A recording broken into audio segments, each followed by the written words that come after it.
Bonjour, bienvenue à Stéphane Design Magazine. Ici Stéphanie Lévesque, designer d'intérieur et consultante en projet résidentiel. Ma mission, vous guider, vous informer en tout ce qui touche le monde du design d'intérieur parce que je crois sincèrement qu'on a tous droit à un design réussi. Aujourd'hui, je réponds à la fameuse question: comment ça coûte une rénovation de cuisine? Je vais vraiment faire l'exercice et vous ventiler la rénovation d'une cuisine, qu'on parle vraiment d'un clé en main. Mais ceci dit, c'est sous toute réserve parce que le coût dépend vraiment de la grandeur de votre cuisine, l'équipe qui va vous entourer, l'équipe de professionnels qui va vous accompagner dans ce projet-là. Ça va dépendre des choix de matériaux aussi et bien certains, les temps qui sont toujours à faire attention, qui bien souvent fait gonfler la facture. Alors, on voit ici que je suis dans une cuisine qui aurait besoin d'être mise à jour. On parle vraiment d'un mur 16 par 9, alors un 25 pieds linéaire, et on viendrait y rajouter un îlot 3 par 6. OK? Fait qu'on part de ça pour le moment.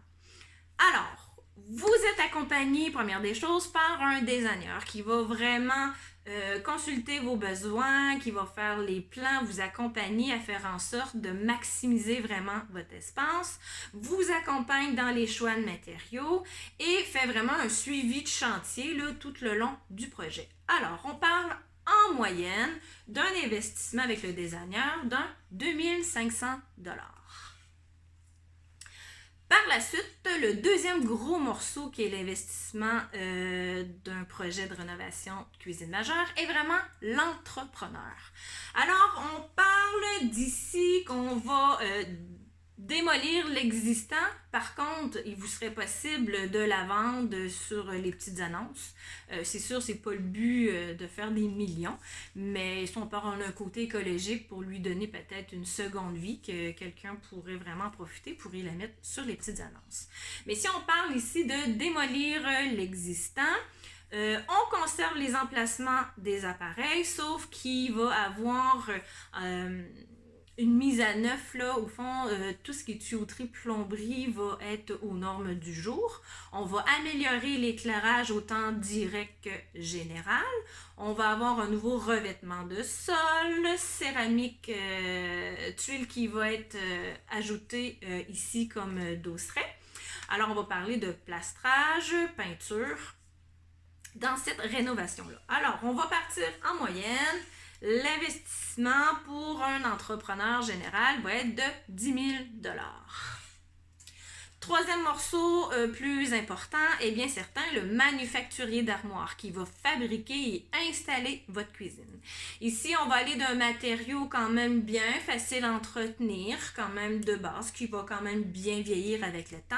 Alors, on va parler de polyester et un comptoir en stratifié, avec un design quand même bien, mais pas trop de folerie. Alors, on va parler d'un 15 000 $ pour le côté manufacturier qui va fabriquer et installer nos armoires. Par la suite, le coût pour le sol, on va parler ici qu'on va mettre des tuiles de porcelaine. Alors, on va se dire un 8 $ pied carré pour une tuile de porcelaine. Tout ce qui est l'installation est dans la partie entrepreneur. On s'entend. Alors ici, on parle vraiment de la fourniture du matériau. Alors, 800 $ qu'on met dans notre chaudron. Par la suite, tuile de céramique pour notre dosseret. Tuile de céramique, c'est toujours un peu plus dispendieux que ma tuile au sol. Alors, on va dire 15 $ le pied carré. Alors, on se budgète un 300 $ pour la tuile céramique pour mon dosseret de cuisine. La plupart du temps, quand on rénove aussi une cuisine, il y a toujours un peu les plaintes de chauffage qui sont modernisées, qui sont changées ou déplacées. Alors ici, on va parler vraiment de plaintes électriques standard qu'on retrouve dans les grandes surfaces. Là, je ne parle même pas de convecteur ou de plancher chauffant. Alors, on se met à 200 $ pour ce qui est nouveau système de chauffage, mais de plainte électrique. On se dit un 200 $. Ensuite de ça, bien souvent, on a la hotte qu'on vient changer. Alors, on se dit un 350$ pour une hotte régulière. Je mets ça dans mon chaudron. Quand je dis la partie plomberie, qui est vraiment l'évier et le robinet, fait que on se budgète un 400$ pour un nouvel évier et nouvelle robinetterie. 400$. Luminaires. Alors, bien souvent, tout ce qui touche les luminaires sous les armoires va être vraiment inclus dans la partie manufacturier d'armoire. Sauf qu'est-ce qui est éclairage décoratif, si on veut, si on a des suspendus aux fenêtres, suspendus à l'îlot, et bien souvent la salle à manger est pas loin, alors on va venir agencer le luminaire aussi de la salle à manger. Pour ce qui est éclairage général, les encastrés, bien souvent, la partie entrepreneur est inclue dans notre 10 000$ du début. Alors, on y va modestement, on se budgète un 800$ pour quelques 3 suspendus avec notre luminaire central à la salle à manger. Fait que 800$ pour notre éclairage. Pour venir compléter le tout, on a notre îlot, on veut 3 places assises, on se met un 300$ pour nos bancs d'îlot. Et on vient la petite touche finale qui est l'habillage des fenêtres. On a une fenêtre souvent devant l'évier, la porte patio ou comme je disais, soit la salle à manger, on est beaucoup à air ouverte. Alors on vient quand même mettre un minimum pour venir compléter notre projet. Alors on se budgète un 1500$ pour tout ce qui est habillage fenêtre. Et par expérience, toujours avoir un 5% d'imprévu pour notre projet. Je voudrais tout projet de rénovation, calculer un petit 5% d'imprévu parce que la réno, c'est un peu ça, on essaie vraiment de tout prévoir, mais il y a des fois se cachent des surprises qu'on découvre lors de la rénovation. Alors ici, je me mets un 1500$ d'imprévu de côté. Alors, si j'additionne tout ça, j'arrive d'une rénovation, on parle de clés en main, qu'on est vraiment accompagné de professionnels, je fais affaire sur mesure, je viens compléter avec des choix de matériaux bien, qui quand même sont choisis pour une longévité.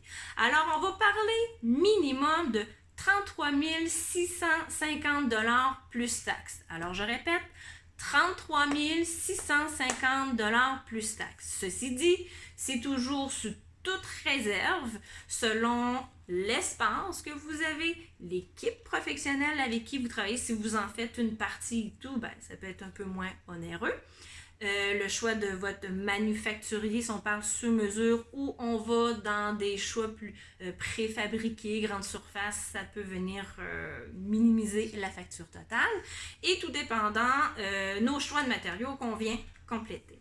Mais ça vous donne vraiment une idée de combien investir, ramasser nos sous pour avoir un projet de cuisine, au fond, mise à neuf totale.